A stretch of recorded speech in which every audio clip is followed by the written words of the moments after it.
Attention all SSS pensioners. Magandang balita po, mas mapapaagan nyo na makuha ang pension increase.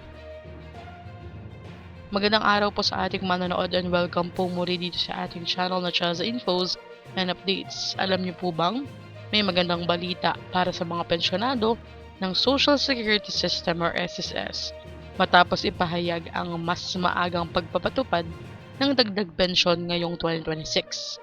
Sa ilalim ng 60 billion relief program, inihayag ng SSS na ilalabas na sa Hunyo imbes na Setyembre. So sa June na po, imbes na sa September, ang nakatagdang pension increase upang agad makatulong sa gitna ng pagtaas ng presyo ng bilihin. Aabot po sa 10% ang dagdag na retirement at disability pensions, habang 5% naman ang itataas sa death at survivor benefits. Tinatayang 6.5 billion pesos ang ilalaan para sa maagang pagtaas ng pensyon mula June hanggang August na mapakikinabangan ng milyong-milyong pensioner at kanilang pamilya. Ayon sa SSS, layunin ng hakbang na ito na mabigyan ng agarang financial na ginhawa ang mga nakatatanda at iba pang benepisyaryo, lalo na't labis na naapektuhan ng inflation at patuloy na pagtaas ng gastusin.